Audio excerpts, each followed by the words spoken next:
Amen.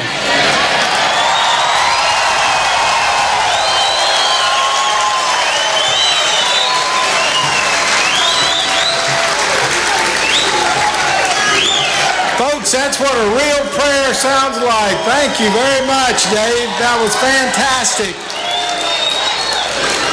We are about being servants and loving one another. We simply want to be to each other as our Father God has been to us.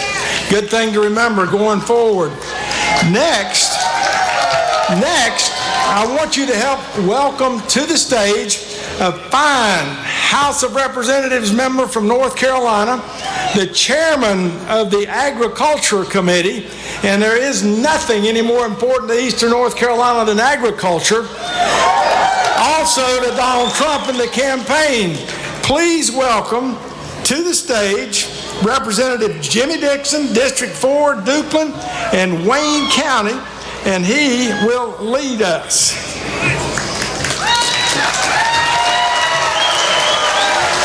Thank you. Ladies and gentlemen, please join me in pledging allegiance to the flag of the greatest nation on the face of the earth. And as an example to all those who might pretend to be Americans who would have the audacity to kneel when certain sacred things are being done.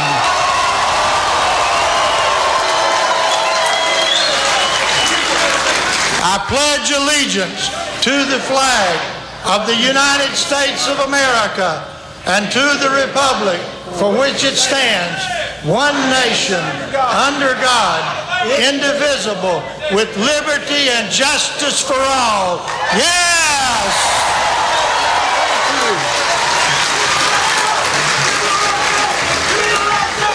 USA! USA! Getting good voice tonight. How would you all like to join in the singing of our national anthem? Peggy, a local lady of excellence, one to whom we entrust the education, well-being, and character development of our children, Peggy Vaughn, she always teaches voice. Let me ask you a question. If people were to join in, even though some might be like me and can't sing a lick, would that be all right with you? That's fine. You have permission. Oh, say, can you see by the dawn's early light what so proudly we hailed at the twilight's last gleaming, whose broad stripes and bright stars through the perilous fight o'er the ramparts we watched were so gallantly streaming, and the rockets' red glare, the bombs bursting in air, gave proof through the night that our flag was still there. Oh, say, does that star-spangled banner yet wave o'er the land of the free and the home of the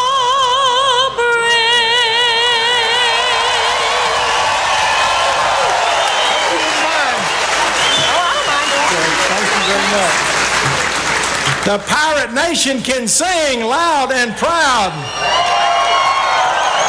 Don't worry, I can sing when I get to heaven, but for now, all bets are off. Next, ladies and gentlemen, none of you will be surprised to know that there is a war on terrorism. Terrorists who are in our future until someone steps up in a leadership role, declares war on that enemy, and defeats them. Some of the most important soldiers in that battle, aside from the regular military, are our sheriffs and their deputies. Next, a big welcome for Carteret County Sheriff Asa Buck, Eastern North Carolina Sheriff.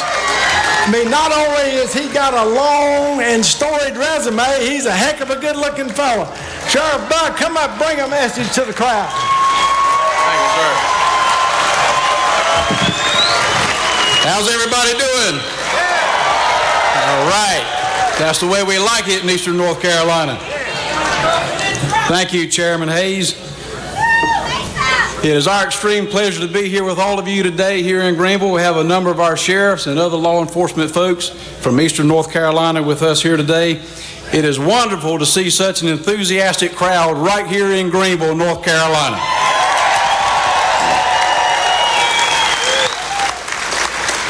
I live down in Carteret County, which is about 2 hours down the road from here. Hey, the Carteret County folks right here.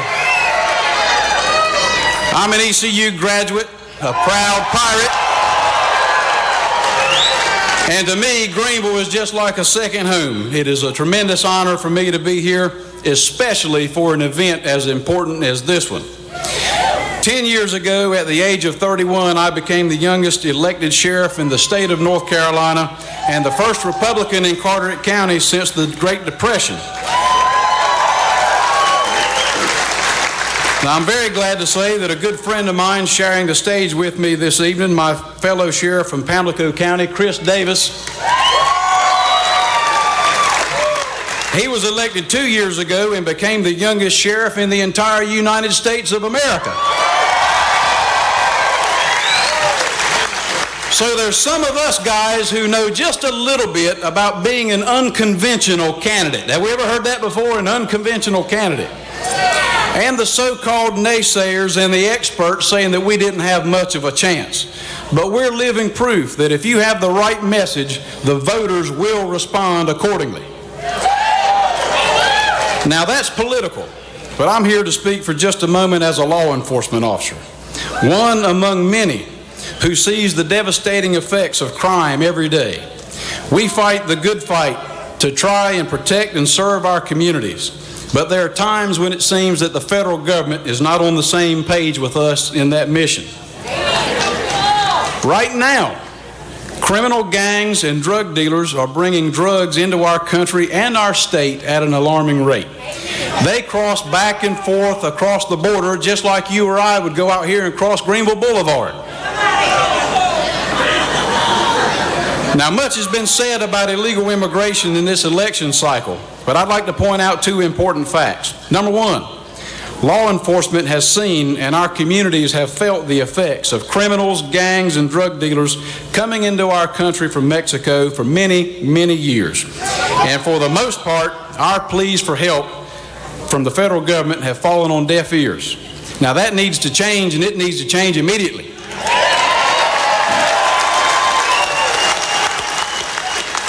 Number two, the naysayers can say what they want about Donald Trump, but the record is crystal clear. It was Donald Trump who started the nationwide debate about illegal immigration, and it is Donald Trump who actually has a plan to help local law enforcement officers remove criminal illegal aliens from our communities.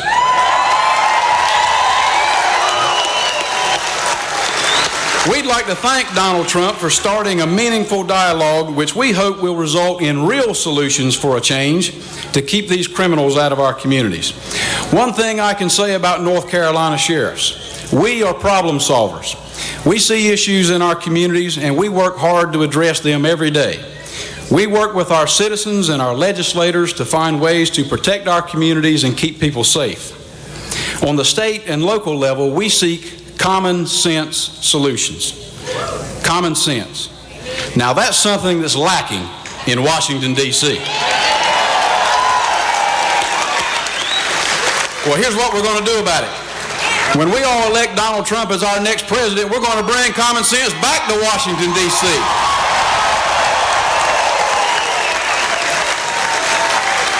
Now, I'm going to tell you something right now. If Hillary Clinton is elected president, that's why I said if. You're going to do something about it.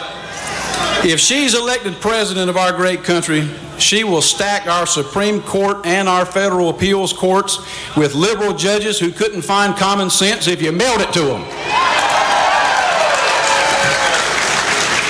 I'd just like to say one more thing as I close.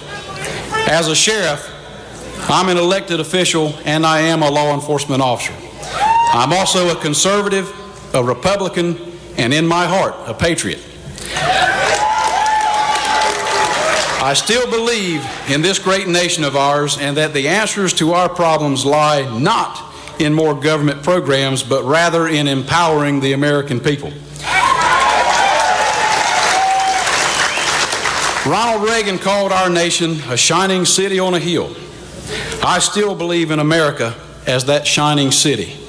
And I know, and you know, in a choice between Donald Trump and Hillary Clinton, there is no doubt which candidate shares our vision.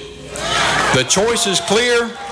It is extremely important that everyone in this room do all they can to make sure that that choice is clear to others as well.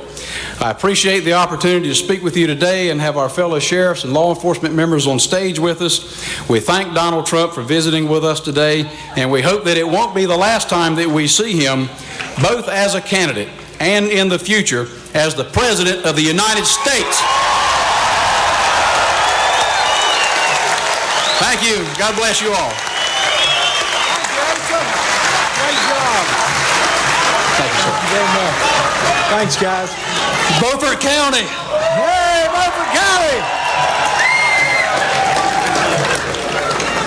Asa, thank you. We care so much about our men in blue, our men in brown, the cops on the beat, the sheriff's deputies in our county. Show them their appreciation one more time.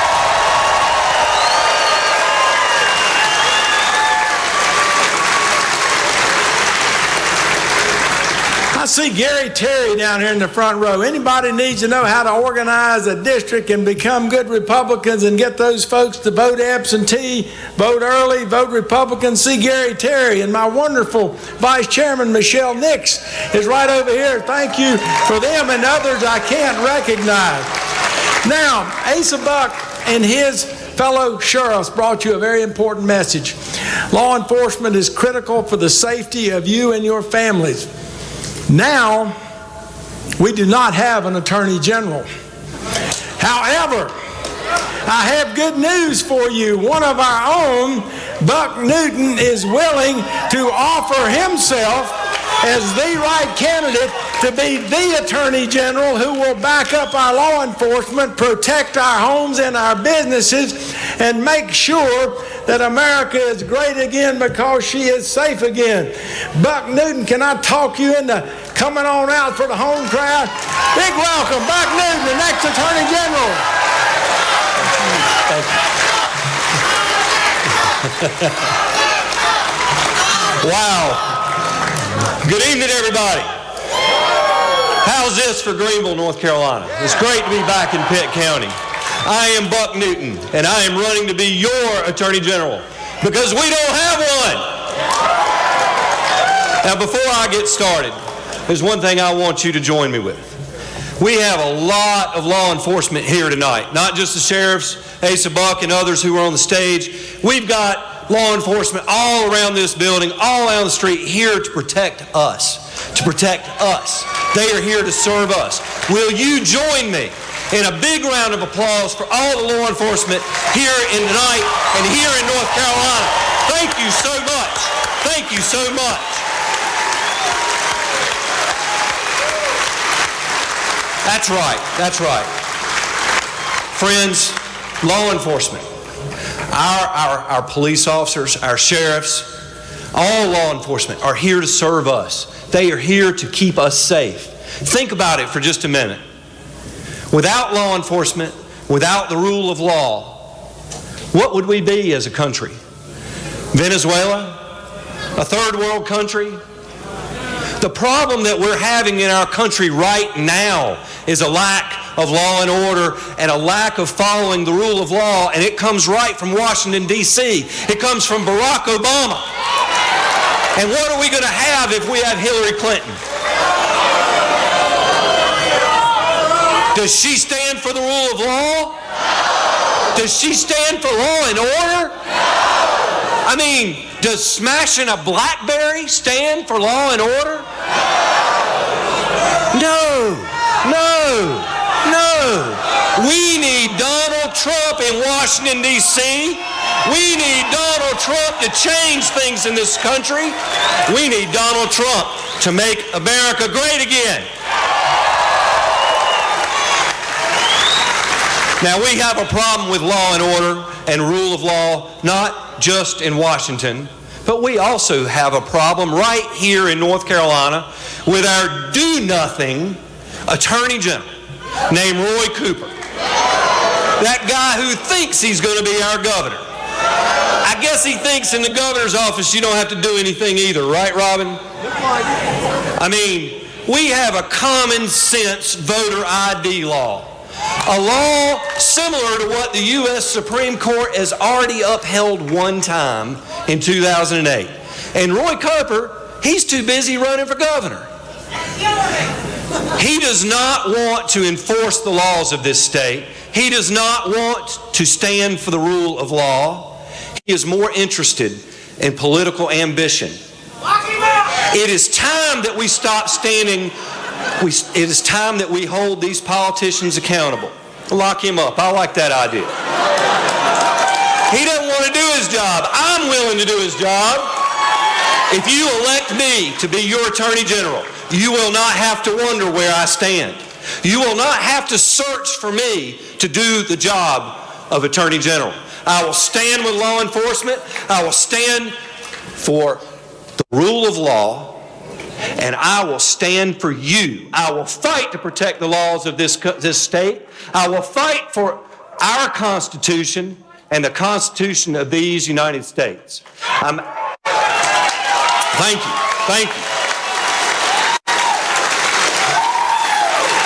Now, Pat McCrory has done a wonderful job as governor. Let's give a big round to our governor. Our governor, he knows how to stand. He knows how to work for the people of North Carolina. He knows how to fight for limited government, and he knows how to stand up to Barack Obama in Washington, D.C. And we need to return him to the governor's mansion. Now, in closing, let me ask you, I need your help. If I'm not your Attorney General, Pat McCrory is not going to have anybody to help him fight for you. Pat McCrory is not going to have anybody to work to stand up for the laws of this state. He's going to have to hire private attorneys and take the money out of your pocket to do Roy Cooper's job. I need your help. I need your vote. I'm asking you to help me, Buck Newton, as Attorney General. Thank you. Thank you very much. Thank you. Senator Buck Newton, thank you for your service, and we look forward to you as Attorney General. Folks, Buck had a very good point. We're better looking than they are. We're working harder. Our volunteers are better. Our platforms, our principles are better. But make sure we don't get outvoted on Election Day and in early voting. We're getting down the home stretch. All right, next, we have a real treat. Who likes the motto, Run, Forest, Run?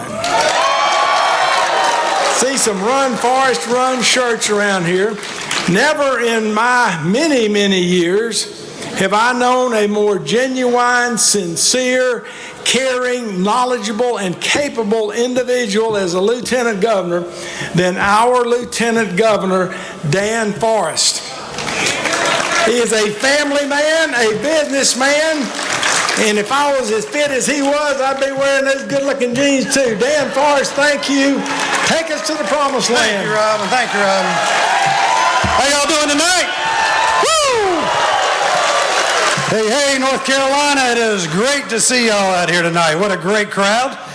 Y'all like those boots? Hey, look at this. Look at that. That's the North Carolina seal right there. Hey, listen, I got the opportunity to meet about 3,000 of you there coming in the line tonight. So thank y'all for staying out in the heat and working your way in here. Some of you have been out here since like 11 o'clock this morning. Oh, 10 o'clock, man. Okay, long time. And I have to apologize to about 1,000 of you that asked me, hey, are they going to have seats in there? And I said, oh, yeah, they have seats in there. They always have seats in there. So I'm sorry, no seats. But how many of y'all are ready for Donald Trump to show up? How many of y'all are ready for Donald Trump to show up in the White House in January of 2017? You know, I am too, because we need somebody to help us fight our battles here in North Carolina from Washington. You know, since we've been in charge in Raleigh, we've done some phenomenal things in North Carolina. The challenge is you don't know about them. So I'm going to tell you a few things right now that I think should be above the fold in the headlines. They should lead off the evening news by all these folks that have their cameras set up back there in the back, but they don't want to tell you what's going on because they have an agenda too. So I'm going to tell you just a little bit of the success story here in North Carolina since Republicans have been in control. We inherited a $3 billion deficit and we didn't raise your taxes. We cut your taxes by $1.5 billion just on the sales tax alone. Then we came back and cut the income tax by another $1.5 billion, putting more money in your pocket.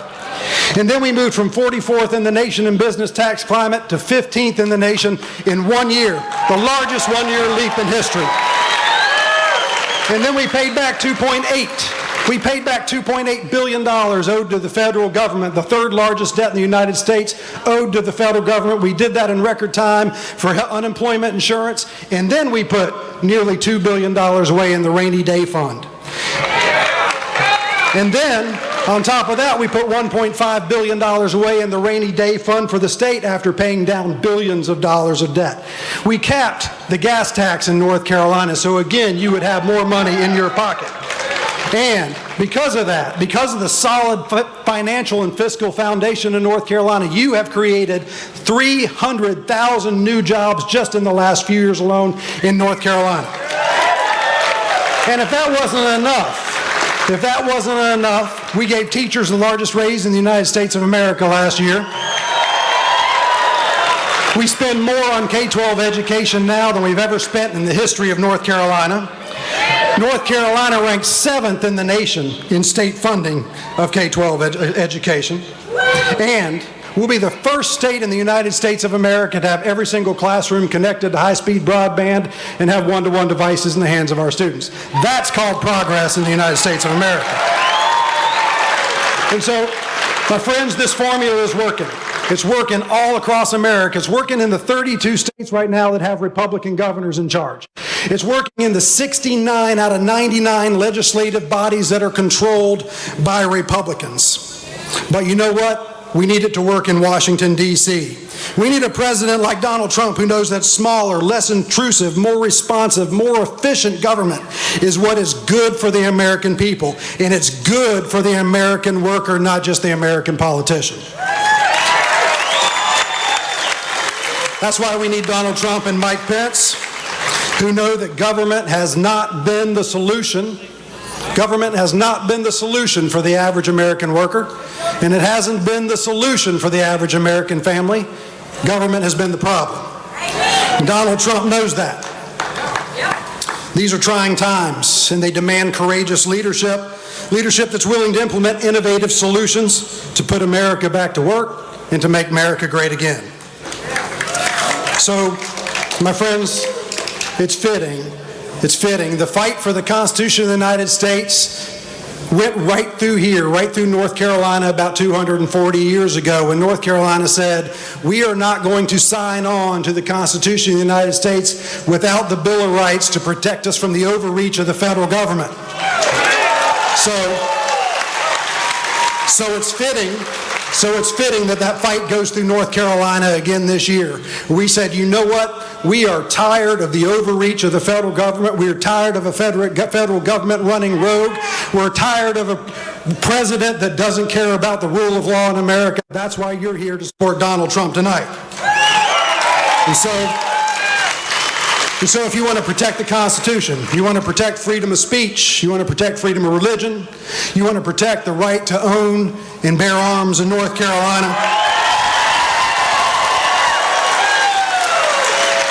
and you want to ensure that the 50 states in the United States of America still have a say in the laws and the culture of America, then you need to elect Donald Trump president in November.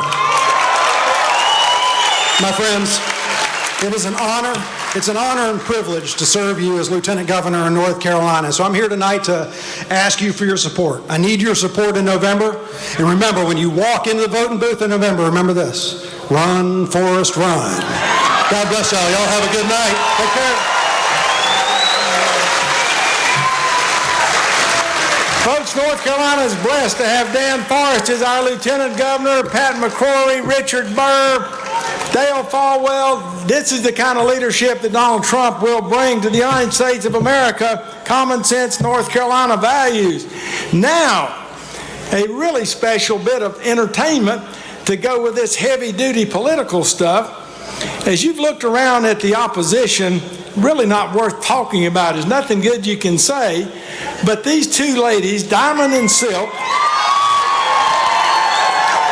have a way, using humor, to point out the numerous flaws in the armor, whatever it is, of Hillary Clinton. So please join me in welcoming Diamond and Silk, two of the finest ladies ever, to the Pirate Nation, and give them your attention.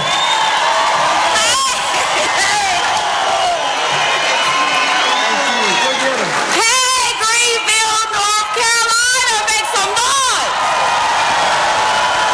How y'all doing? I tell you, I'm so happy to be here with you all. First, let's get some little things straight. To our veterans and our police officers, we thank you. We thank you. Yeah. That's why we stand when we say the Pledge of Allegiance, if we can, because we do it out of respect. Thank you for protecting and serving us. What? I love you too, baby. You know, Silk. Yes, darling. I said I wasn't gonna say nothing about nobody. Well, we got to talk about it. But I got to talk about it, girl. I got to talk about it. Oh, yeah. Yes, now, Hillary Clinton. Yeah. I know. We're not gonna boo her, but what we gonna do, we gonna get out and we gonna vote November the 8th. That's what we gonna do. But I'm not talking about nobody. I'm gonna speak about it. Okay. Yeah. Now, she said the other day that there is no smoke. There is smoke, but there is no fire. That's how she said. She said there is smoke, but there is no fire. Okay, that's what she said. Did she say? Yeah. So I started thinking. I said, you know, okay, Benghazi. Housing emails on that private server. Missing emails. Pay for play schemes. Funneling and tunneling money through that Clinton Foundation. Right.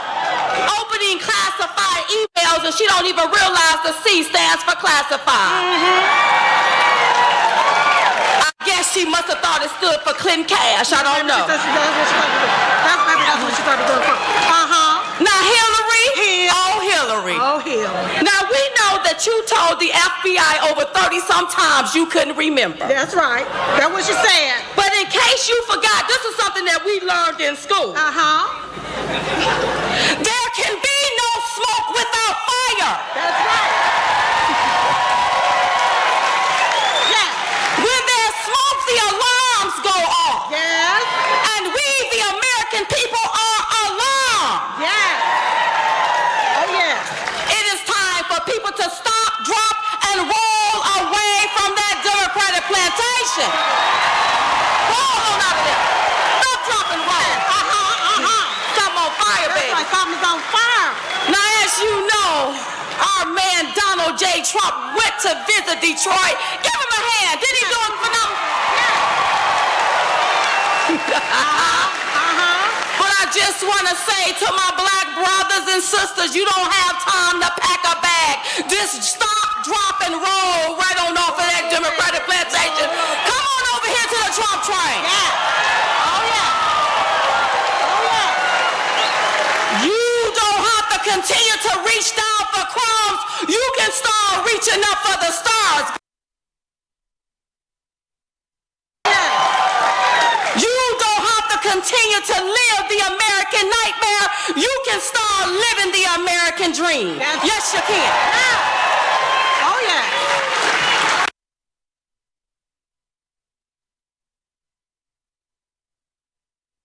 About it, you tell them to build a bridge and get over it. You're voting for Trump. That's right. That's right. Yeah. Uh-huh. Now, Donald Trump, you all, he is the best man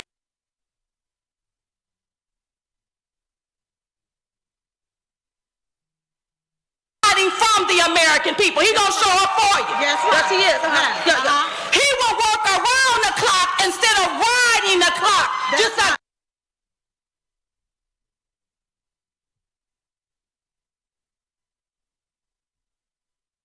Oh, yes, it is. he is going to make this country safe again. Yeah. He is going to make this country rich again. He is going to make this country great.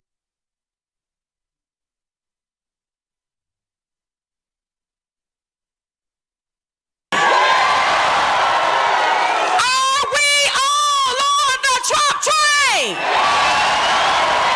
When I say all aboard, I need you to say choo-choo. All aboard! All aboard! All aboard! We love y'all. Get out and vote on November the 8th. Yeah.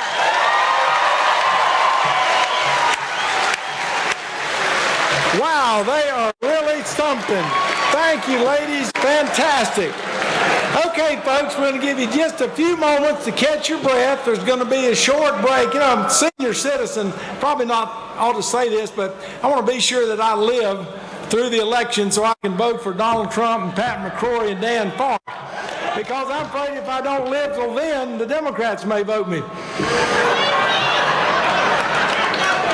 Got a special surprise coming. I'm going to give you a little bit of bait, and then I'm going to turn the stage over to a little bit of music until the main man comes. But there's a rumor that you're going to hear America's mayor tonight. And also, who here knows who the three kings are? Oh, wait, don't give it away. Folks, there's a rumor that one of the three kings is here tonight.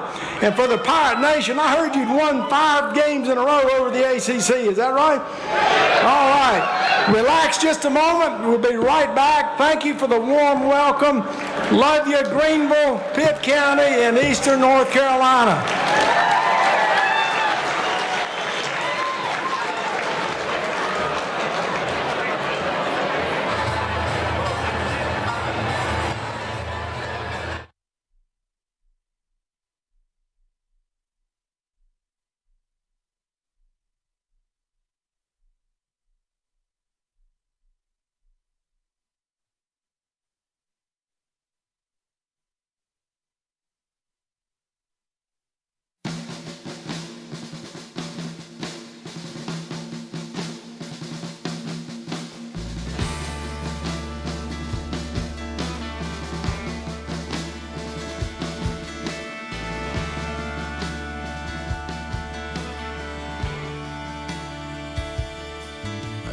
Proud to do his duty, but he paid a heavy price.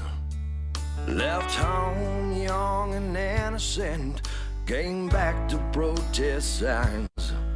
But he still wakes up screaming in the middle of the night.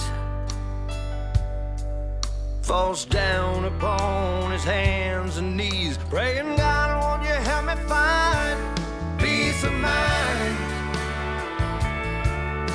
that what I did was right. Back in '67, I was told to go and fight. Give it all I had.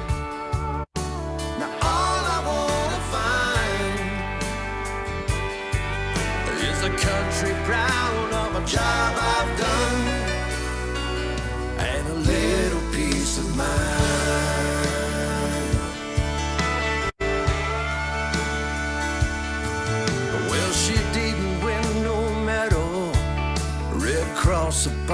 sleep. It was her life's mission, helping those in need.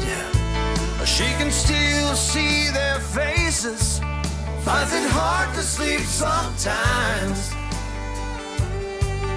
as she lifts her hands to heaven, praying, God, won't you help me find peace of mind,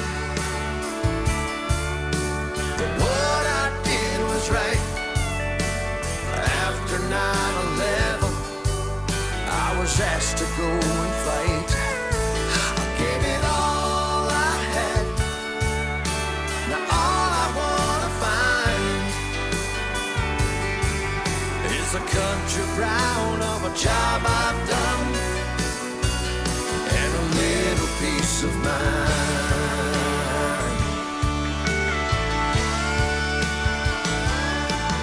So raise up your glasses and join me in a toast. I thank the man in heaven, there are those who gave the most. Be thankful for your freedom and the right to speak your mind. Just remember who you're hurting. When you hold that protest signs, give a peace of mind. Yeah.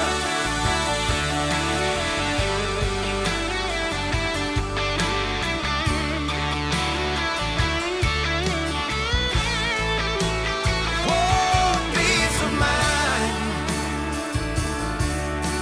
Now what they did was right. After 9/11, they were asked to go and fight. Gave it all they had. Now all they wanna find is a country proud of a job well done, and a little peace of mind.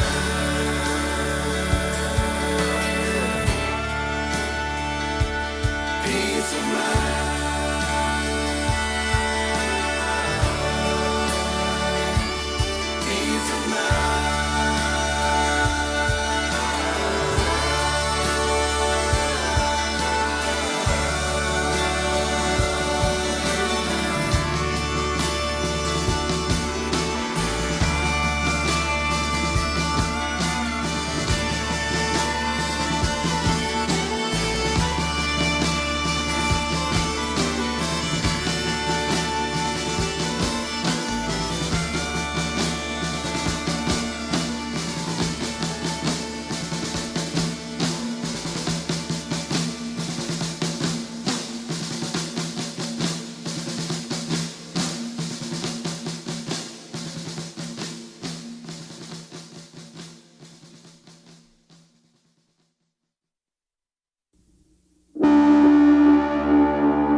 Thank you guys for all coming out. I know you come out to see me, but we've got somebody else coming. Let me tell you right off, I'm not running for office, okay? I'm just going around in circles.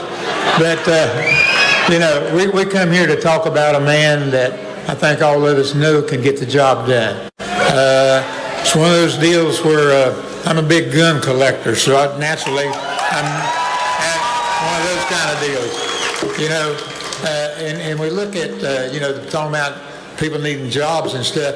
Look how many jobs Mr. Trump has created over his career. There's nobody around that's created more jobs than what he's done, so he knows how to do that. As far as the immigration stuff goes, I think he's got a good idea, situation. He'll just have to work it all out. And then we go all over the country, or all over the world. And, a lot of people don't know what he's thinking, which is good, okay? I mean, you hear about the establishment, it's all laid out, it knows where it's going, everybody's sort of patting each other on the back, and they know what the guy next door will do. Mr. Trump comes in and says, okay, let's look at this a little bit different. We don't have to send North Korea all these millions of dollars or some of these other countries. We'll just keep the money here. I think that's a good idea, okay? And I think that's going to wake up ISIS and all these other people that, hey, he's liable to pull the trigger on you guys, and, this is what it's going to take. So anyhow, just thinking about, talking about, seeing how the country is now, seeing how we want the country to be. We want to get the government out of our business. So that, I don't want them coming in and telling me how to run my race operation. Okay? So, from that standpoint, I think Mr. Trump is the man to do it.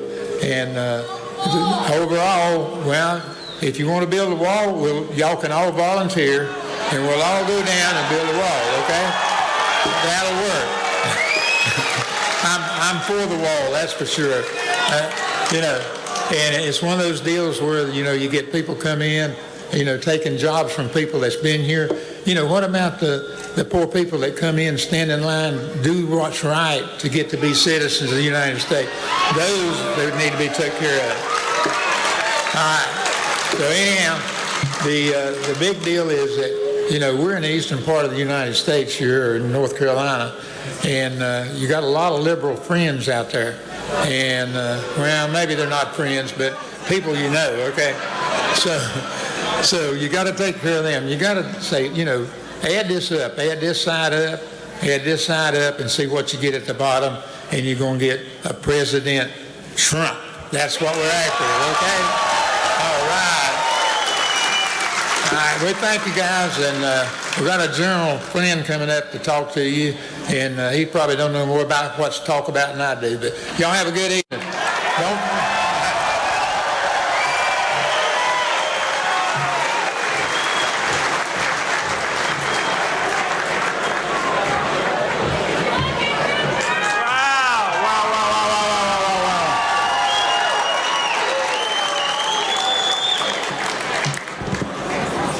Okay. The biggest problem with Mr. Trump is that he tells the truth.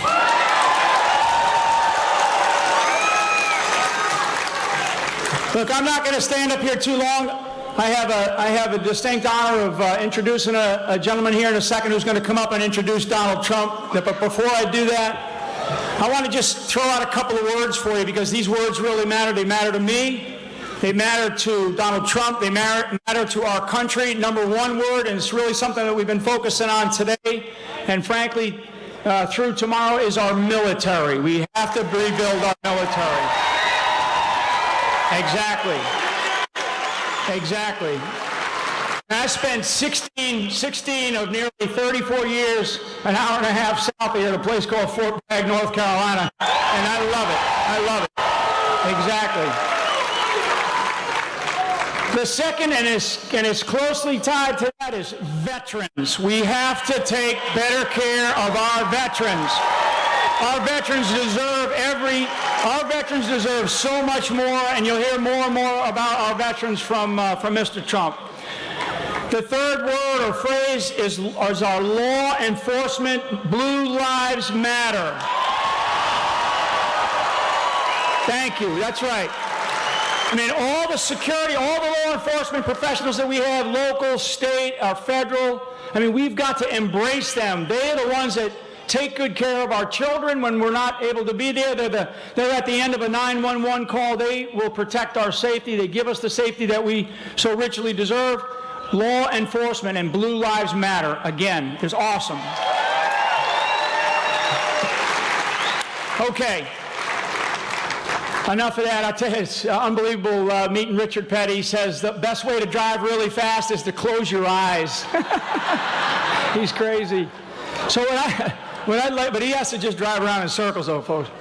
What I want to do now is I want to introduce the guy that's going to introduce Donald Trump. And this next gentleman is an unbelievable person. You've seen him many, many times. That's exactly right. He is Mayor Rudy Giuliani, the greatest mayor of New York City in this country.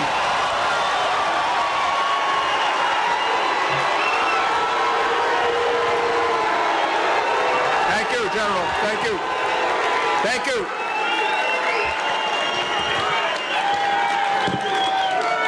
Thank you very, very much. It's wonderful to be here in Greenville, North Carolina.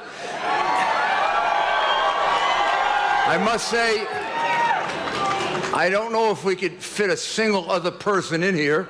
I think we can get two more in the back right there, and maybe one more over there. But this crowd is tremendous.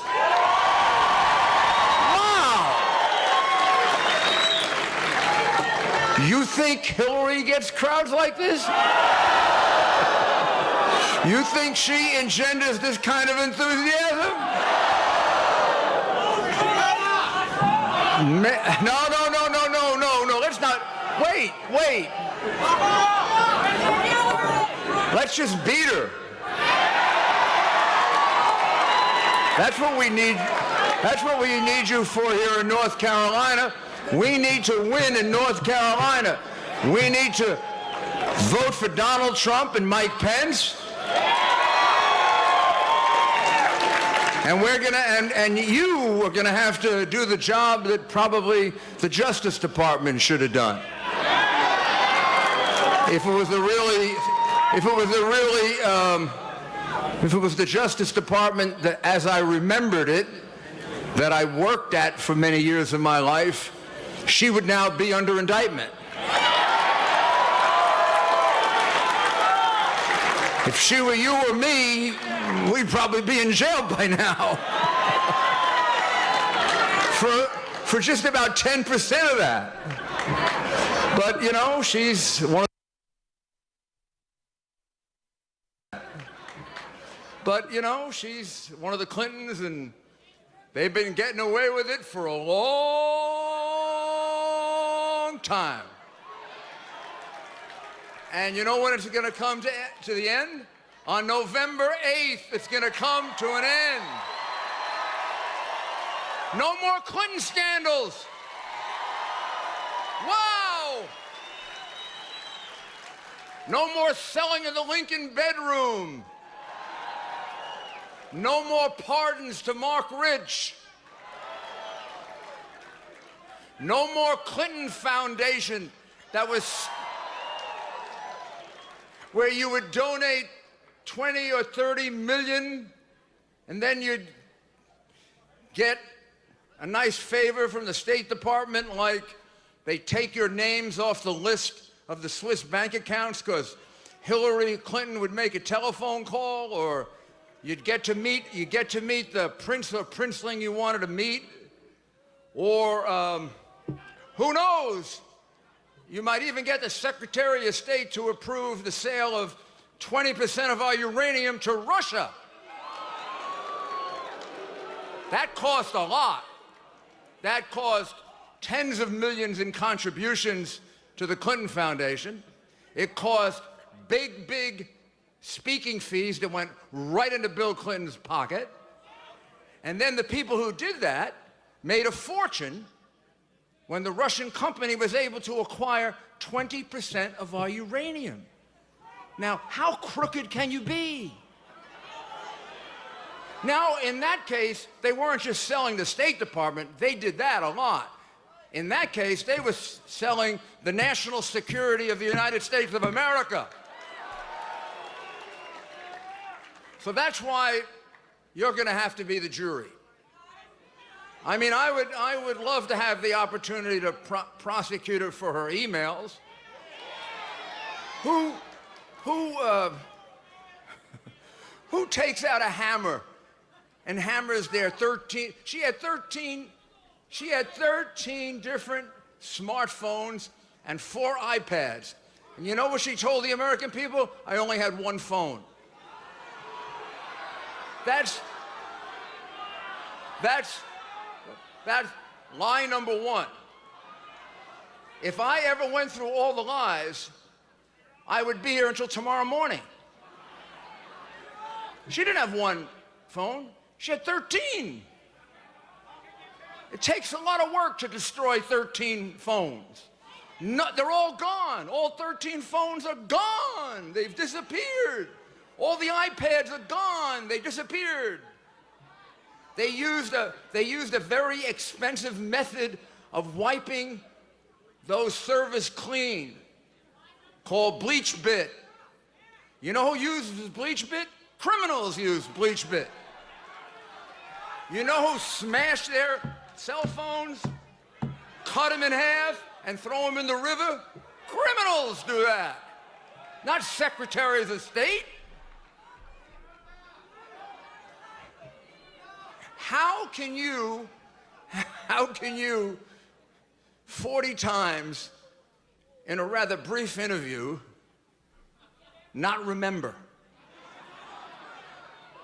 How can you not remember whether or not you were given a briefing by the CIA on how to handle classified information?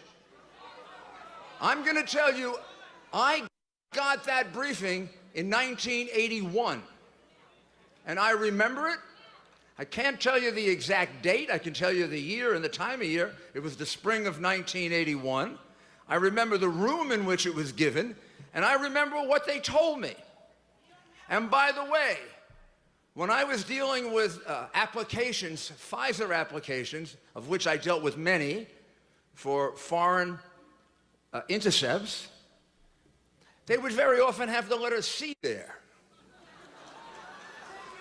Now, I didn't think that was an indication of alphabetical order, as Hillary Clinton told the FBI. You know why I didn't think it was an indication of alphabetical order? Because I didn't see an A, or a B, or a D, or an E. Even I was smart enough, after I saw 2 or 3 C's, to remember, oh, that means confidential. She didn't know it meant confidential. And she wants to be the President of the United States? You gotta be kidding me. She must think we're stupid. She must think the FBI is stupid. Anybody who buys that story is stupid. Of course she knew it was confidential. Of course she knew it was classified. And she revealed it anyway. So you get a chance to change that. But you don't get a chance to change it just by changing it. You get a chance to change it by electing a man who can really turn this country around. Turn it around and in the right direction. More jobs for everyone. By lower taxes. By renegotiating trade deals. By encouraging businesses to stay in the United States and come to the United States. By reviving our manufacturing industry, which will mean a lot to North Carolina and bring a lot of jobs back to North Carolina. And he's a man that can turn around education by giving you choice over the schools that your children go to and not have it dictated to you. And he'll make sure we have a Supreme Court that abides by the Constitution of the United States. And he will repeal and replace Obamacare right away. So do you want to guess who I'm talking about? The next President of the United States, Donald J. Trump.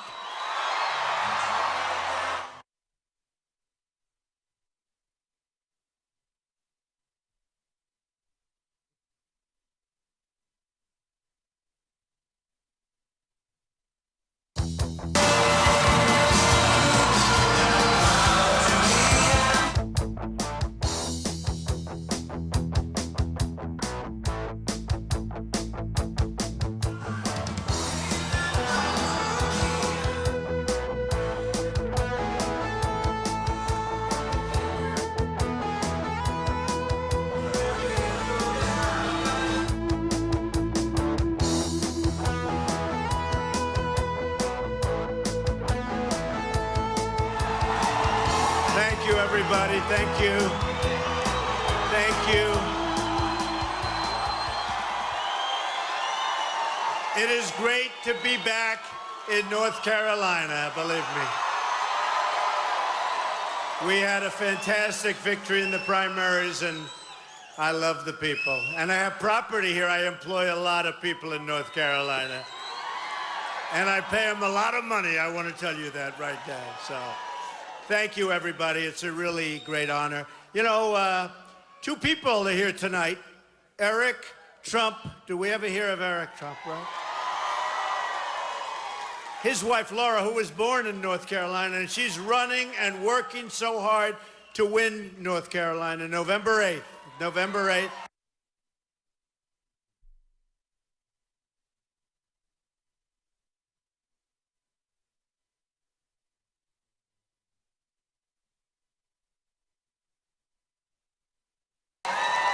And I'm sure most of you have never heard of her, but Ivanka Trump, okay? Come on up for a second. Come on. Hi, everyone. Wow, this is amazing. No lack of spirit in this room. Thank you, North Carolina. We are so appreciative for all of you, for the energy, for the enthusiasm. My father is an amazing man. He is a great man, and he will be an unbelievable president. So I promise. My father likes to over-deliver, and he will over-deliver for all of you. So thank you. God bless. Thanks, Ted. Thank you, baby.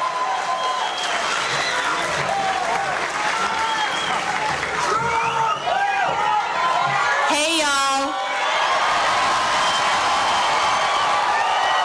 Now, you know I couldn't come home and not say hey to all you nice people here. It's such an honor to represent a family that I can tell you is one of the best families I have ever met in my life. Now, you know I was raised with good Southern values, and I could not be part of and speak on behalf of a family and a man that was anything less than incredible. And that is what our next president, Donald Trump, is. I love y'all. Thank you, North Carolina.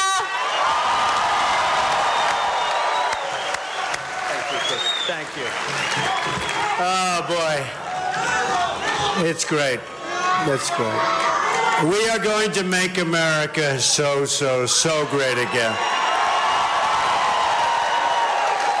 And in 62 days, we're going to win this state, and we're going to win back the White House.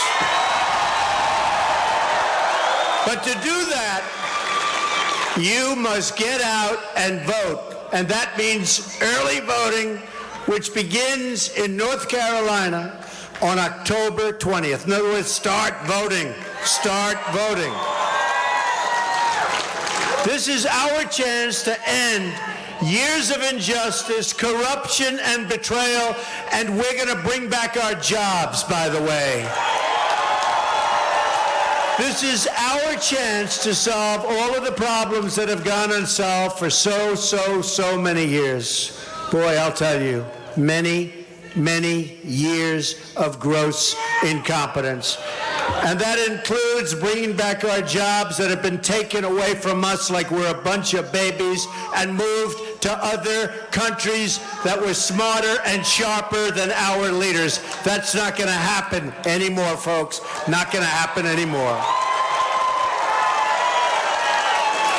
For how long have people been saying Washington is broken and controlled by special interests? You know that. This is the year we can fix it. That's because change has come from the outside of our broken system, and it's a very corrupt system at that. We will never fix our rigged system by relying on the people who rigged it in the first place, and that's what you're doing. We need change. We need change. We will never solve our problems by relying on the politicians who created our problems. So to every American who has been waiting for real change, your wait is over. Your moment of liberation is at hand.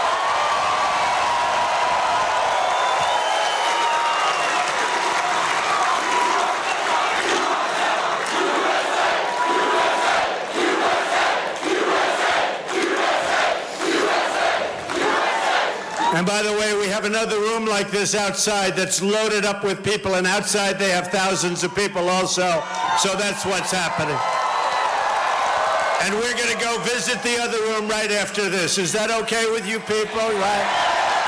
I mean, you already have the better location. We have to go and visit them, right? But a vote for Trump is a vote to restore democracy, to heal our economy, and to bring millions of jobs back into every forgotten stretch of this country. And boy, that does mean North Carolina. The change will begin my first day in office. Number one, we're going to eliminate every unconstitutional executive order and restore the rule of law to our land. Then we're going to begin implementing plans for construction of a wall along our southern border.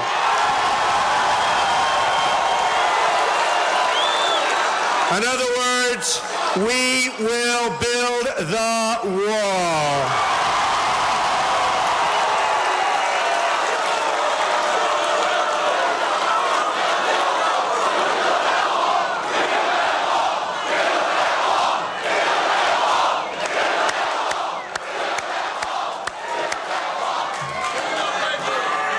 Who's going to pay for the wall?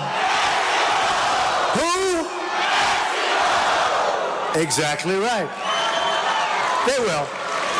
They will. They will.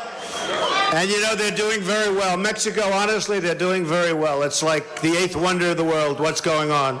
Massive factories, massive plants are being built. Unfortunately, the bad news is they're being filled up right here. They're being filled up by people from Mexico, not by people from the United States. We got to change it around, folks. I'm sorry. Got to change it around. And it will change. This will keep out the violent cartels and gangs, as well as their drugs that are poisoning our youth and many others, many, many others. But that's just the beginning. I'm going to ask Congress to send me a bill to repeal and replace, finally, Obamacare. It's a disaster.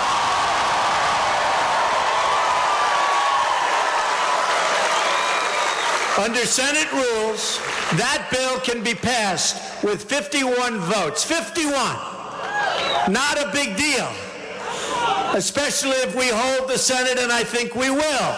Remember they were saying, oh, well, if Trump wins, well, most of those people are up, but I'm higher than some of them. So it's very interesting. I think we're doing very well, I have to tell you. I think we're doing very well. The pundits are extremely upset. Meaning a Republican Congress and a Republican president can save Americans from this disaster in a single... Very simple. And remember the judges, remember the Supreme Court, justices of the Supreme Court. Don't ever forget it. Don't ever forget it. And don't ever forget the Second Amendment, which is under siege. And you don't vote for Donald Trump, you're going to see what's going to happen. You're going to see what's going to happen to your Second Amendment. It's not going to be pretty. The National Rifle Association, NRA, endorsed me. The earliest endorsement they've ever given, I believe. And you got to get out. If you believe in the Second Amendment, you got to get out and you've got to vote. So it's going to be a very busy first day. I'm going to instruct the Department of State to immediately suspend the Syrian refugee resettlement program and develop plans for the construction of a safe zone in the region. And the safe zone will not be paid for by us. It will be paid for by Gulf states that have plenty of money. They don't spend it because we're going to be, think of it, at $20 trillion, double the amount of debt that we had when President Obama first came to office. So we're not going to build it, but we all have hearts. We want to take care of people. We're going to build beautiful safe zones in Syria, and other people are going to pay for it. It's called the OPM theory of money. I love that theory. It's called other people's money.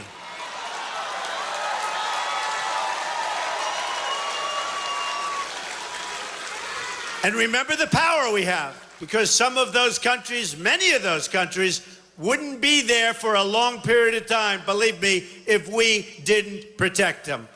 So we have a lot of power. Just remember, we don't use that power. We don't even talk about that power. My opponent wants a 550% increase in Syrian refugees over the large number that are already coming into the country through thousands and thousands through President Obama. She is running to be America's Angela Merkel, and you see what happened to Angela Merkel of Germany. They had a massive defeat recently in the elections because Germany has had problems like it's rarely seen before. And look at France and look at other countries. It's catastrophic, folks. It's catastrophic. I have friends that go to France every year. They love it. I say, how did you like it this year? They say, we don't go to France anymore. France is in France. Pretty tough. We'll go to North Carolina instead, okay? I think so. Even our great mayor, Rudy Giuliani, is smiling at that one. But it's true. Happens to be true, Rudy, right? I'm also going to notify all countries that refuse to take back dangerous, illegal immigrants who have committed crimes in this country that they will lose access to our visa programs and many, many more little goodies if they continue to refuse to take back the criminals that have been placed in our country. Right now, they refuse to take them back. Gang members, drug lords, we bring them back. They say, we don't want them. So we fly the plane right back. And they go right back into our country. It's unbelievable, actually. This is the measure that is called for under current law, and I will totally enforce it. They will take those people back, believe me. The Secretary of State is required to take this action, but Hillary Clinton refused to do so, just refused, resulting in thousands of criminal aliens being released into United States communities. And by the way, lots of crime and even death. Furthermore, I will direct every agency in government to begin identifying all wasteful job-killing regulations, and they are going to be removed. This will include lifting the restrictions on American energy. We're going to get your electric bills down. I will also notify our NAFTA partners of my intention to renegotiate the deal. totally renegotiate the deal. It's got to be a two-way highway. Remember that. Right now it's one way. Our jobs leave our country and go someplace else, mostly to Mexico. And we will withdraw from the TPP before it can be ratified. That's going to be another NAFTA, believe me. We're going to bring these jobs back to North Carolina, and we're not going to allow our companies to leave North Carolina. There will be consequences if they do so. They're not going to move to a country, make their product, sell it without any tax, without any tariff, right into our country. So we end up with a tremendous loss of taxes and tremendous unemployment. We get nothing. We get nothing. And you know what? If they knew there was retribution, if they knew there was consequence, they wouldn't leave. They wouldn't even be talking about it. They wouldn't even be talking about it. Hillary Clinton supported NAFTA. She supported China's entry into the World Trade Organization. And she supported TPP. Remember, she said it was the gold standard. By the way, I don't think anything can be as bad as NAFTA, but TPP is going to be pretty close. It's going to be a disaster, and a disaster for this area. She just does whatever her donors and special interests want her to do. That's why she's raising all this money. But we're raising a lot of money. We're putting out a statement tomorrow. We've raised a lot. And a lot of it, unfortunately, came from me. What am I going to do? But a lot of it came from small donors. I think we're averaging $61 a shot. And we raised millions. We're going to be reporting a very big number tomorrow, so stay tuned. In a Trump administration, we will negotiate trade deals on behalf of American workers, okay? Not for some other country or some company owned by the special interest and donors that give her money. For the American workers. It's going to be now America first, remember that, and our worker comes first. We will work to ensure that farmers in North Carolina have the tools they need to thrive at home and compete on a level playing field in foreign markets.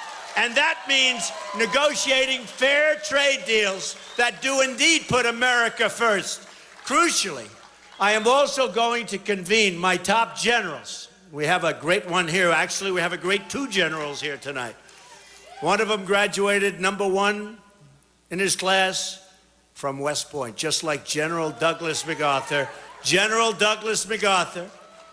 Where is that general? Where is he? Tough guy. He is. Come here, General. Come here. #1 in his class. I'm impressed by that, General.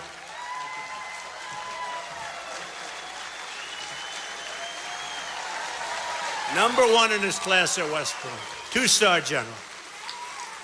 Incredible guy. By the way, did you see, I think it was 88 generals and admirals endorsed Donald Trump today. And these are the fighters. These are the fighters. These are the warriors. These are the ones that not the political hacks that endorsed Hillary Clinton 2 or 3 weeks ago. Did you see them all? They run. You know why? Because we have no place for them.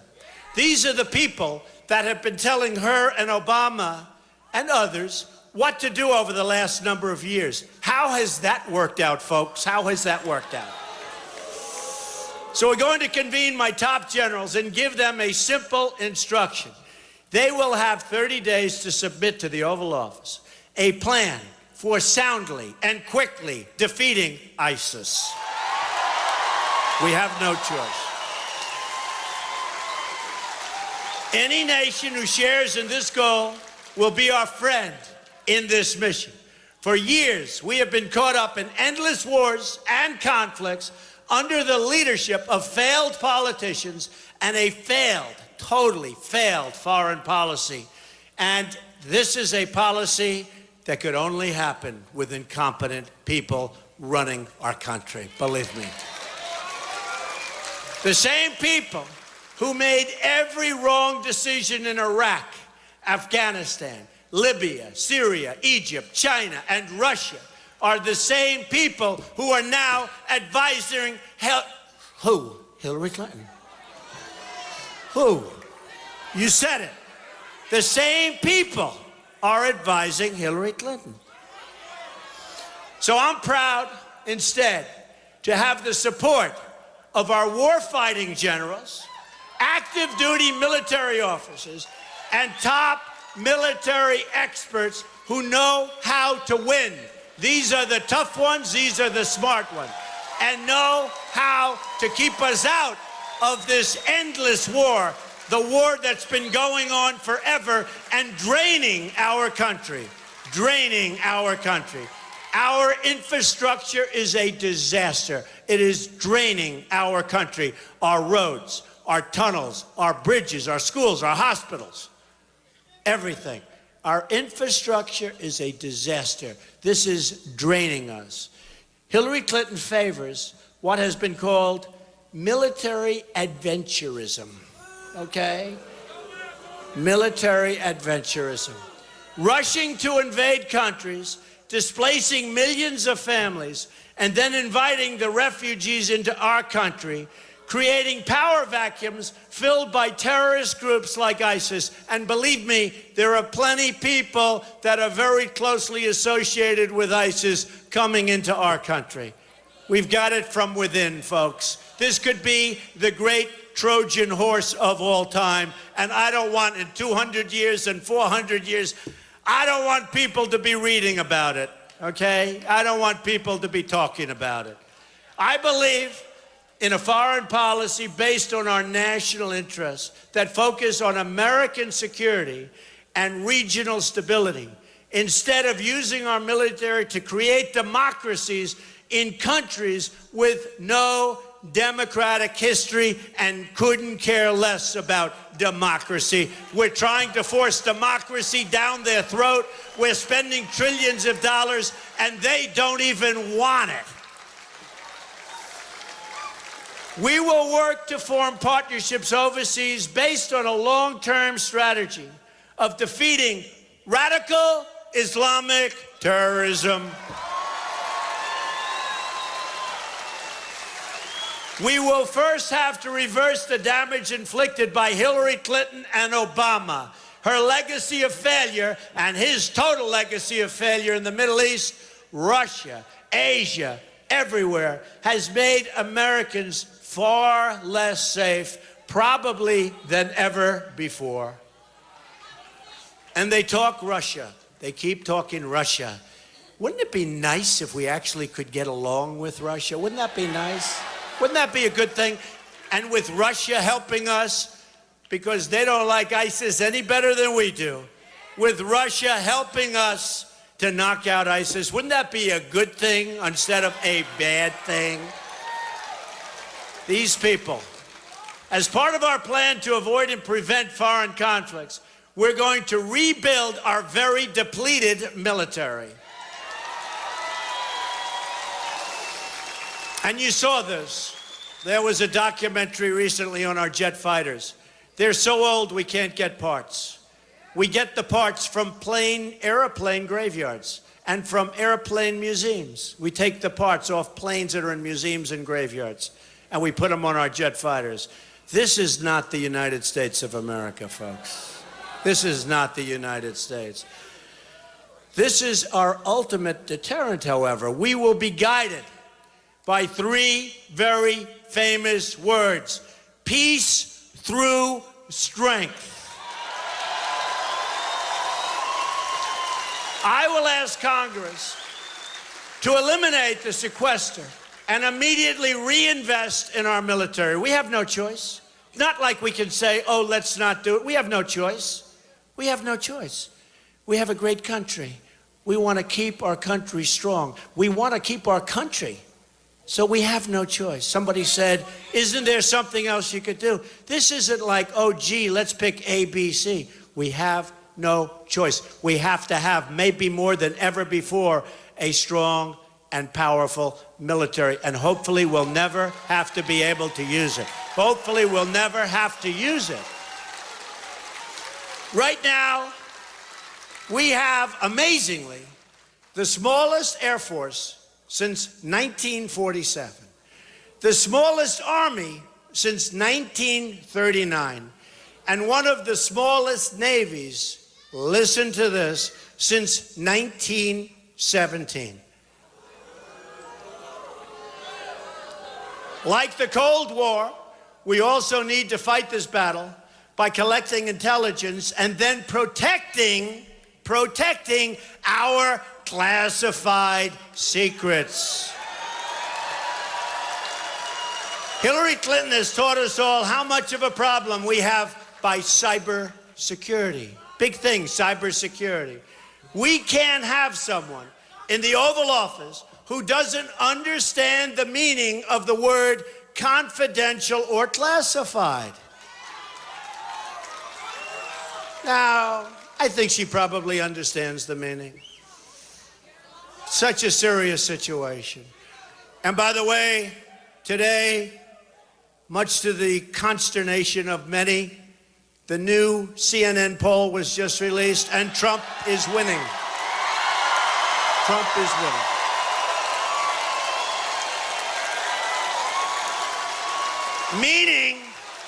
Meaning you're winning. I'm not winning. You're winning. You're winning. The movement is winning. Because this is indeed a movement, folks. When you look at this room and you look at another room in this building and you look at thousands of people outside and you learned about it 2 days ago, this is not just a normal situation. This is a movement. It's a movement. We're tired of incompetent people running our country into the ground.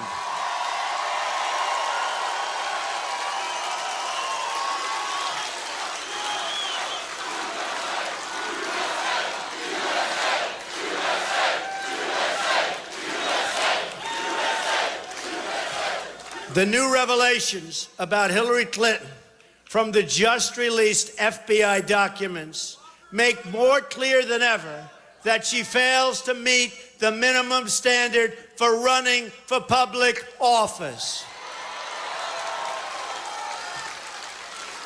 If she applied for a low-level job at the State Department today, just a low-level job, she couldn't even get a security clearance based on what she's done. Her conduct is disqualifying. Let's run through what we discovered in those FBI documents, which, by the way, were released late on Friday, just prior to Labor Day weekend. And the interview took place over the July 4th weekend. It's important, and we're hoping Matt Lauer will ask about it on Wednesday night to her when he does a town hall. Because she is being protected by the media, by the press, like nobody ever has been protected in the history of this country.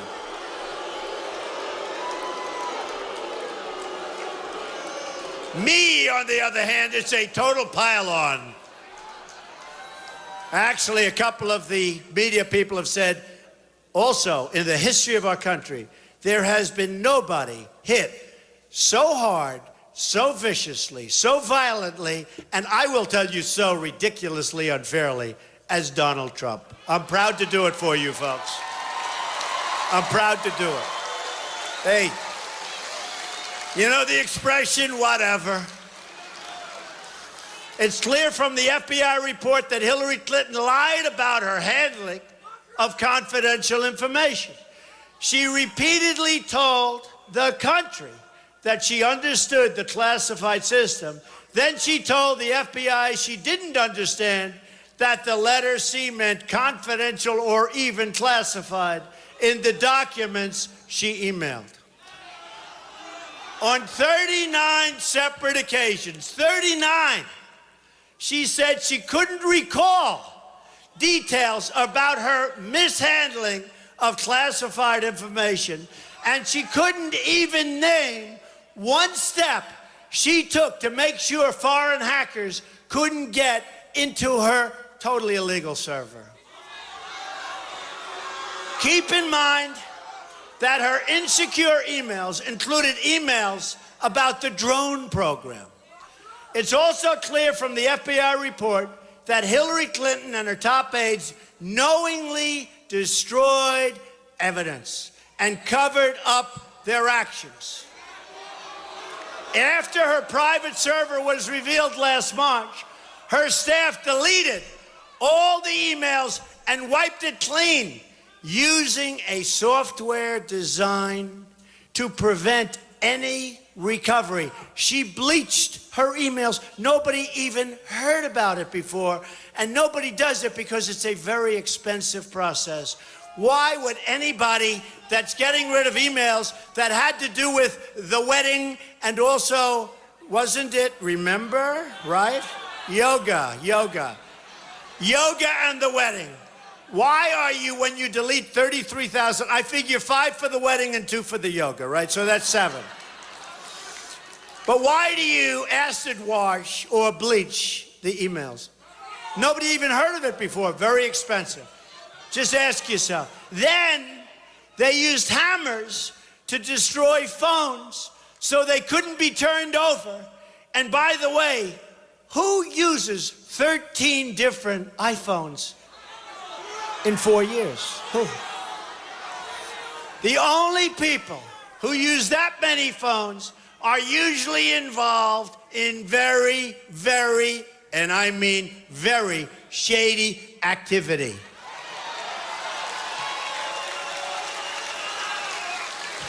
And now she's running for president.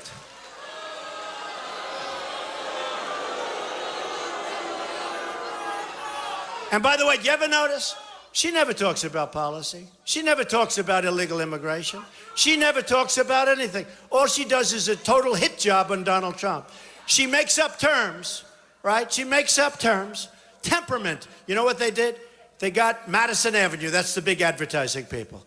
And they probably drew like 20 terms. And they go, let's see, temperament. Oh, temperament. Yeah, let's use that one. So I have to tell you this. I have to say it. I think my single greatest asset, of any assets I have, is my temperament. And I know how to win, but it's my temperament. It's my single greatest asset. And every time you hear it, just remember, this is a phony group of lying people. And tell her we want to hear about your policy on jobs, on illegal immigration. I want to hear what she's going to do to stop the jobs from leaving North Carolina and going to Mexico and other places. Okay? Let her tell us. Because you know what, folks? She doesn't have a clue. Not even a clue. People who have nothing to hide don't smash phones with hammers. They don't. People who have nothing to hide don't bleach. Nobody's ever heard of it. Don't bleach their emails or destroy evidence to keep it from being publicly archived as required under federal law. And she got rid of these emails after Congress, not before, after Congress requested them. Think of that. Can you imagine if I or somebody else did that? Can you imagine if Rudy Giuliani did that? Oh, Rudy, you'd be in such trouble. Poor Rudy, right? It's unbelievable. Folks, I'm telling you, in history, there has never been a situation like is going on with Justice and Hillary Clinton. There has never been a situation like is going on with the media protecting Hillary Clinton.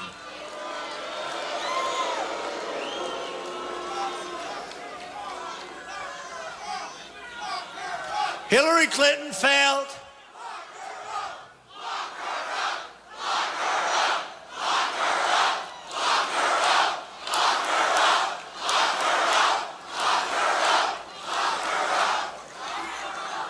Let's do better than that. Let's win on November 8th, okay?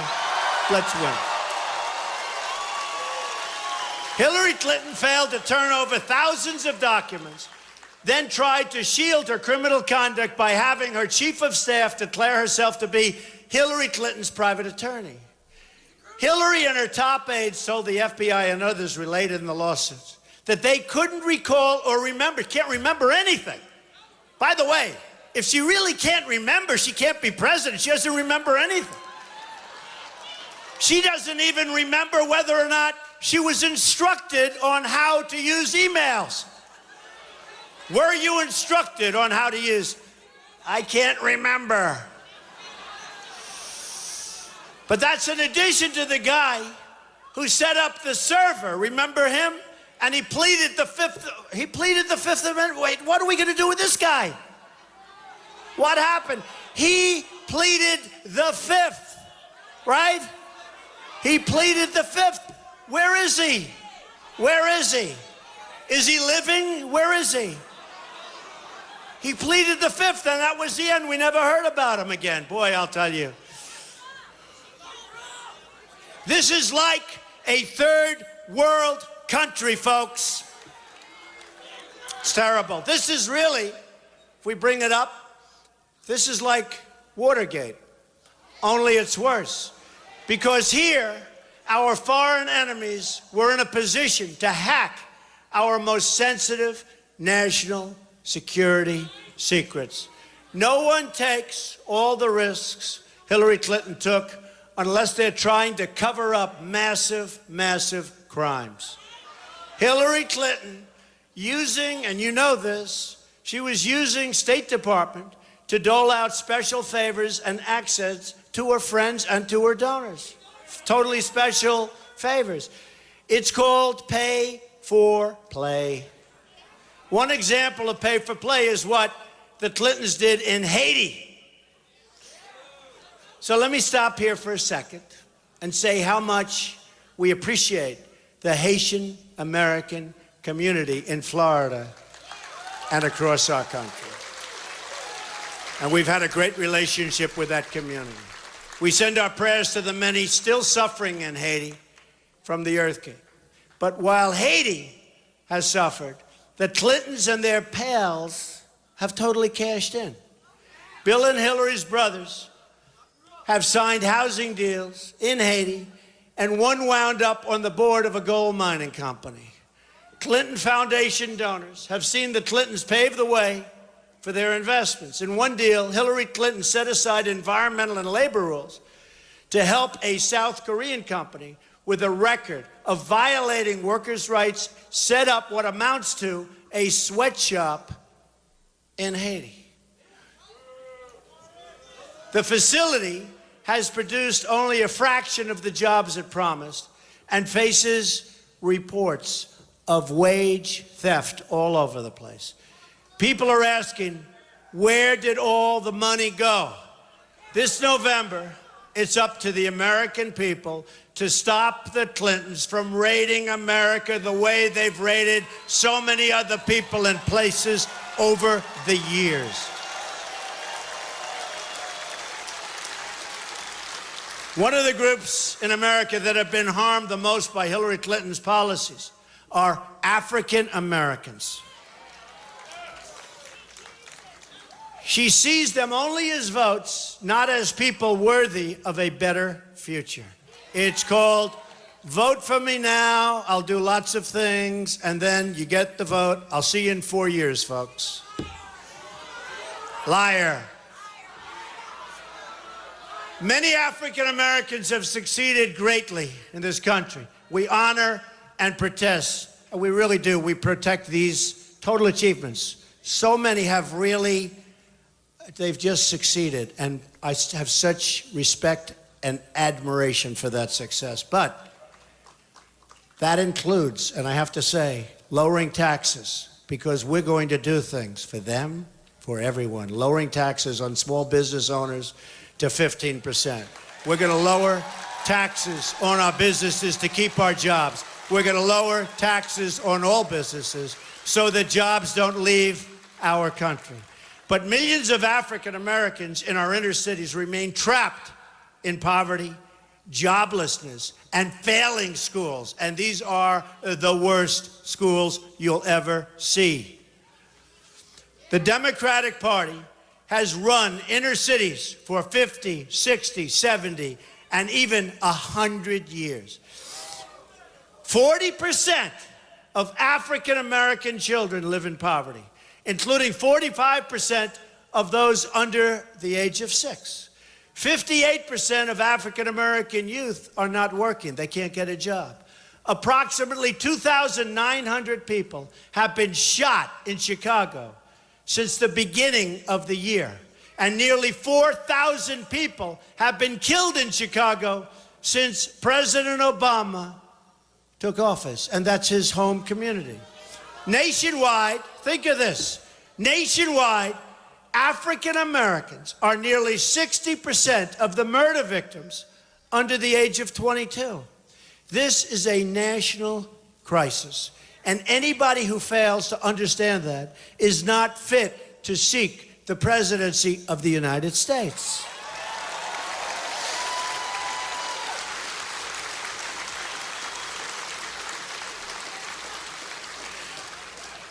To those African Americans and Hispanics suffering in crime and poverty, I say very simply, give Donald Trump a chance. What do you have to lose? We're going to bring back your jobs, rebuild your cities, give parents and students school choice. We're going to make your community safe so you don't get shot when you walk down the street with your child. What do you have to lose? Nothing. I will not let you down. We're going to push a new civil rights agenda. We believe every American has the right to a safe community, a great education, and government that protects their jobs, not gives their jobs away to foreign countries. This weekend, I had the honor to join a church service in Detroit at the Great Faith Ministries International. It was an amazing experience. You probably saw it. It was a really incredible experience. I will fight for Detroit. I will fight for Chicago. I will fight for Baltimore and D.C. And by the way, will I be fighting for North Carolina? That I can tell you. And for every part of this nation. And I will fight to bring us all together as one American people.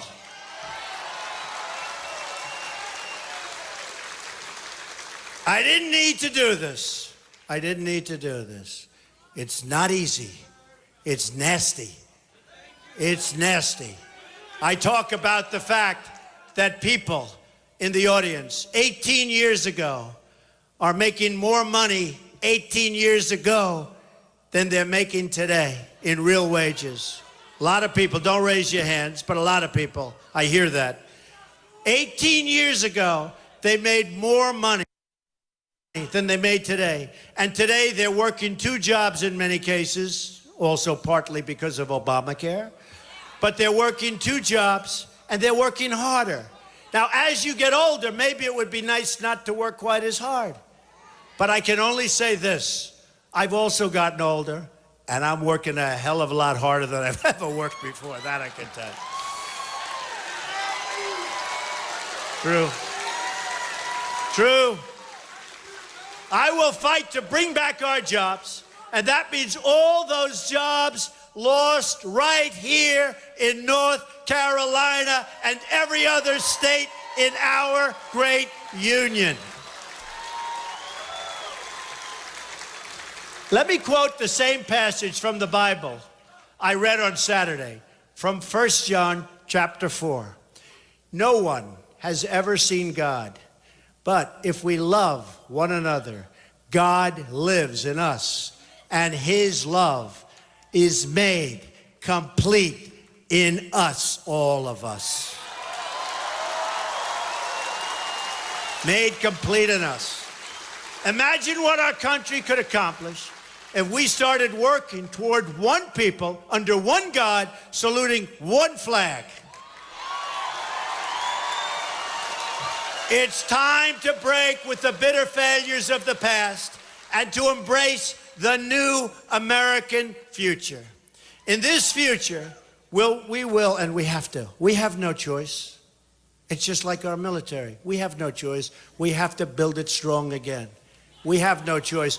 In our military, we have the greatest people, men and women, on earth. But we have to give them what it takes. We have to back them. And we have to back our police, by the way. We have to back our police.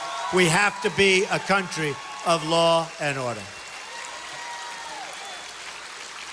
And in this future, we will respect the dignity of all Americans. And that means great jobs, great schools, and great safe neighborhoods. We will keep our children safe, which requires secure borders, a strong military, and supporting law enforcement. Jobs will return, that's right, and the wall will happen. Prosperity will rise, and new factories and plants will come rushing back to our shores. Government corruption will end, and the State Department will answer to the voters, not Hillary Clinton's donors and special interests. So few people remember, but Republicans are the party of Abraham Lincoln. And come November 8th, we will once again have a government of, by, and for the people.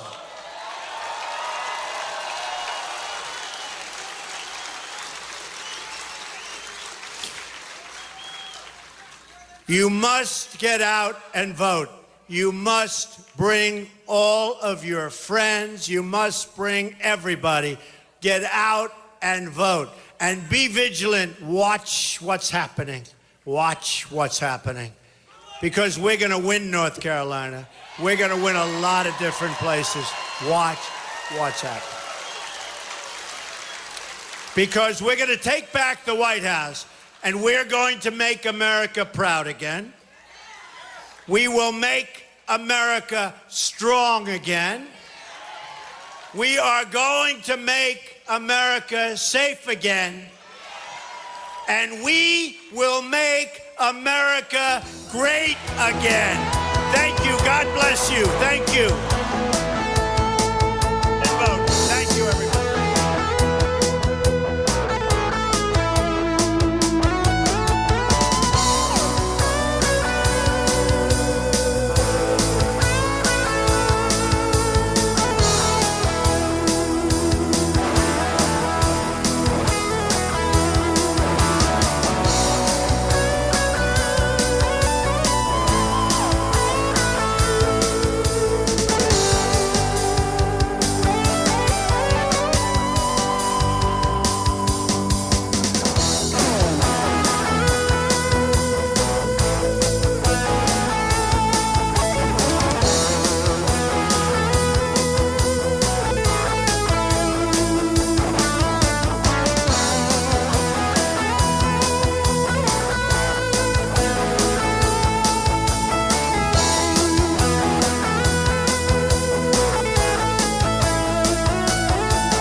And good afternoon, evening actually. Joe Seals here at RSPN Studios. I want to take this moment to apologize to everybody for the very bad, poor camera work tonight. I'm not trying to berate my employees, but that was unacceptable. I don't know all the variables and all of the factors that went into this, but this was not an acceptable performance tonight by my cameraman, and I feel very badly that I had to let this go on. You see that we were switching back and forth between the pool feed and between our feed. Our feed shows the crowds all the time, and I think that he is jacking up the tripod somehow. But either way, there needs to be some changes made, and I'm going to address them tonight, because I won't allow this to happen on my network, and this is not acceptable. So we're either going to fix the situation with the guy that we have now, or we're going to have somebody different, which leads me to believe, hey, Reuters camera guy the other day that refused to shut the feed off for NBC, my offer still stands. I'm willing to pay you a lot more than Reuters. Anyway, if there are any freelance cameramen out there, or any other cameramen that work for any of the big networks that do not that want to leave, please contact us. YouTube, I'm going to give you the generic contact address, youtube@rsbn.tv. Contact us, and I'll have my assistant forward the email to me if it is deemed relevant. But we're looking for camera people. We, again, a small company. I'm not even going to I can't even ask you for donations tonight, because the work was really shoddy, and I apologize for that. I won't let it happen again. So thanks again for everyone watching. We really appreciate your support. We will be live. Our camera will be live tomorrow morning in Philadelphia. You'll be able to see Mr. Trump tomorrow. It'll be a speech closed to the public, but we'll bring it to you. You can find it on our website, rsbn.tv. You can look at our YouTube page. It's on the upcoming streams. So, again, thanks. Apologies for the poor camera work. Let's see if our camera's even still on. I'm going to check and see if it is. I doubt it is. Yeah, there he is. That's our guy right there. And see, that's a problem, because you can't see. It's almost comical. Oh man. Look, this guy, I gotta say, he's a great guy, and he's doing a really, okay job sometimes, but he's not a cameraman, he's a lawyer. So but we're gonna work and try to fix these kinks out for you, because this is unacceptable. We have 2 months to go, and I demand a better product than this. We're the #1 live streaming channel on all of YouTube by far. The competition doesn't even come close. But if we ran cameras like this all the time, I would expect to be by the bottom. I mean, what are we looking at right now? There's a phone number if you want to call. Nice. Yeah, let's just look at it through there. That's less crooked, so let's look at it through there. Anyway, I don't mean to be so down, and I'm definitely not trying to get Adam or anybody in trouble, but it's just things have to be changed, and I realize that. But thanks for hanging in there with us tonight. I'm going to keep the feed on as long as our guy is going to keep it on, and then I'll shut her off, and we'll see you tomorrow from Philadelphia.